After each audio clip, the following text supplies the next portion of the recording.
Here we have the Hauppauge HD PVR2 Gaming Edition Plus. Hauppauge, I'm not even sure how to pronounce it, but well, you can read it at least. So I was messing with the cables and I couldn't really get it working, so I just got the device. And that's the Plus.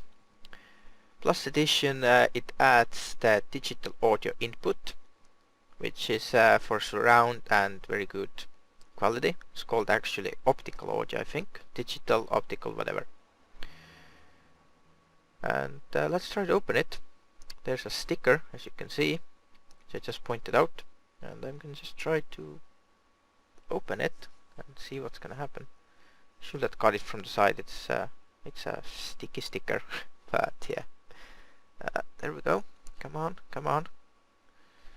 Oh no, I broke the box. Well, doesn't matter. Just open it. Alright. Look at that, there are finger holes in there. Look at that. Alright, let's pull it open then. Ooh, look at these cables. Loads of them. What's that? HDMI's. Let's just get it out. And where's the device itself then? That looks like a power adapter stuck in there. Well, let's just get rid of this outer box first and let's examine it. Alright, nope. Where does it come out then? Nope. Okay, there's the device itself. Here we go. And that must be the power adapter. Yeah, that's definitely power adapter. Nothing else in there? Nope. Empty. Right, that's all the manuals, CD, useless stuff. What the hell is that? Look at that, that's all mushed up. What the hell? Okay. Yeah, that's the power adapter. Look at that hole in there. What's wrong with them? Oh well, I hope the adapter is fine. Well, it looks fine. Oh, I really don't like if they do this. See, that's how they bend it, like this. I really don't like this. Sometimes the cables break from really close, like somewhere there, and it's very hard to repair them, so you shouldn't do that. You shouldn't twist the cables like that. But yeah, anyway, just put this on the side and let's examine the device itself.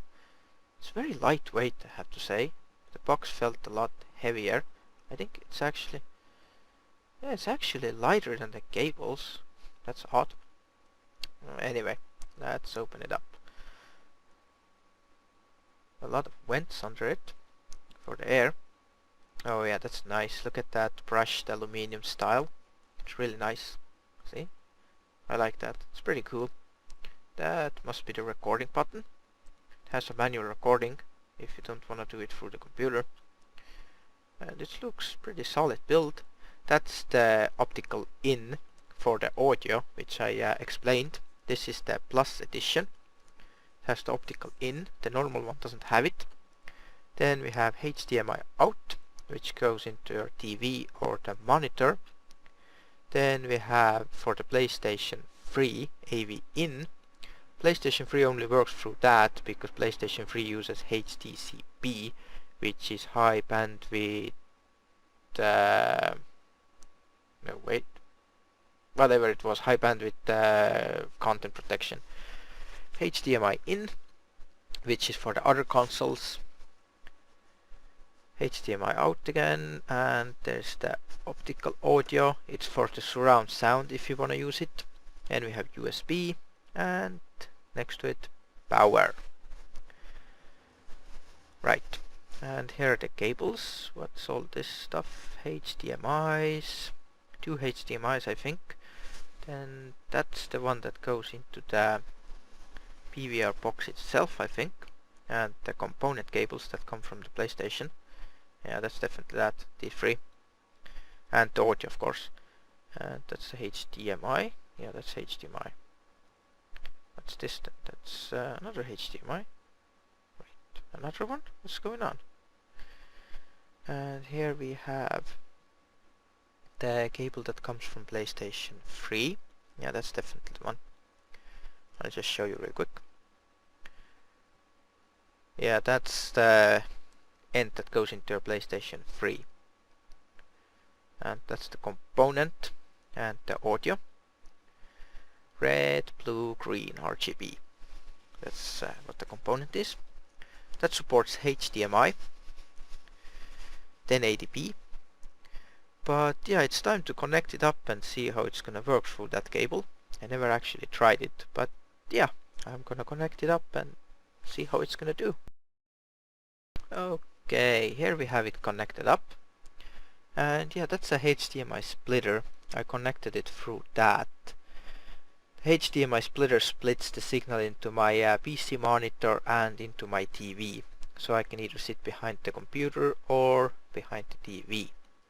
That's the input that comes from the PVR box. That's the input. That comes from this.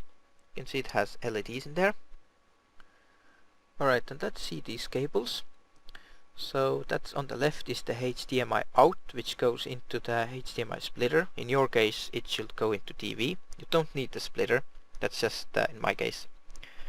Then we have the AV in, USB and power.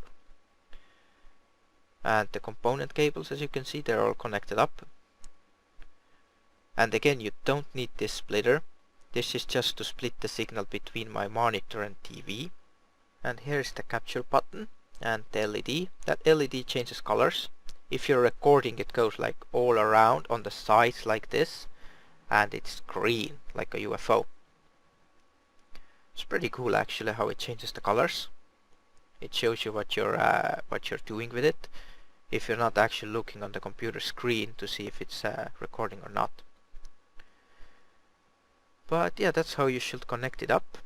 Again, PlayStation 3 does not go through the HDMI because of the HDCP encryption. It's not actually encryption, it's content protection, I think. That's what it was. High bandwidth content protection, something like this. High bandwidth definition content protection, I think. But yeah, anyway, enough of that. That's the cable that comes from the PlayStation 3. This big one. This is the component cable. And that's the HDMI. You don't need this. Actually, in the manual it says that note to not keep the HDMI connected to your PlayStation 3, but in my case I needed it. Because I had to connect it up to my TV first. My PlayStation 3 didn't automatically change the output from this to the other one, so I had to keep the HDMI connected.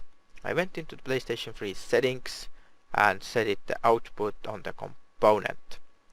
But maybe it's because the old PlayStation 3, I even have the hard drive mod. See the description if you want to know more about this hard drive mod.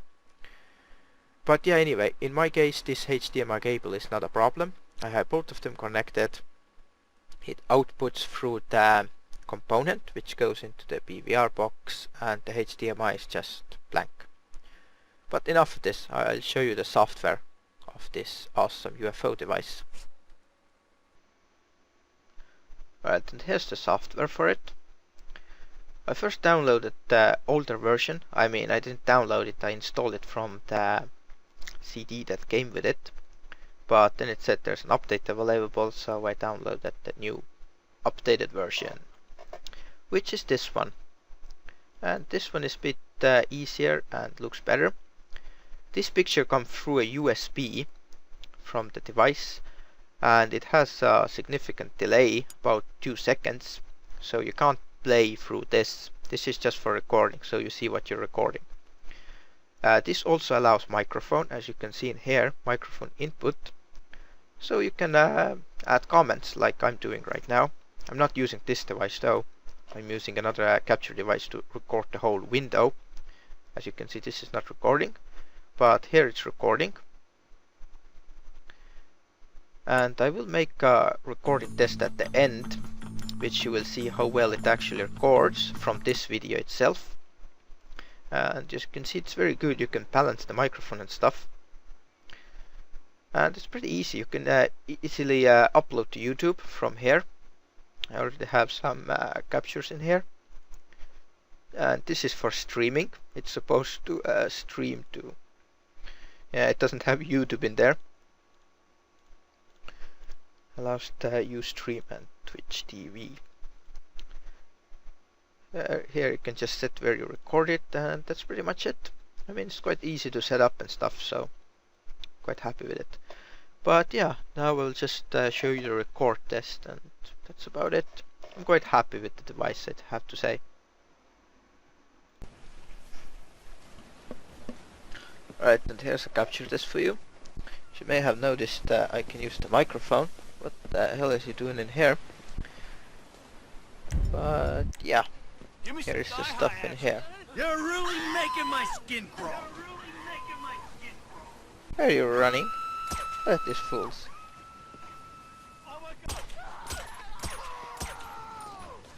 Oh my god, I missed them. I can't believe that.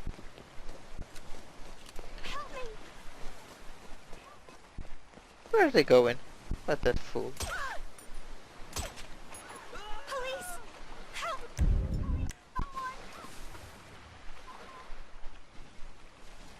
Let these fools running. But yeah, that's the quality for you. How it works. Oh my god, I'm terrible right now. There we go. I'm just not sitting in front of the TV, I'm just looking under the angle and it's very hard to aim from here, so... But again, that's not a gameplay. Let these fools in there. Come on, move.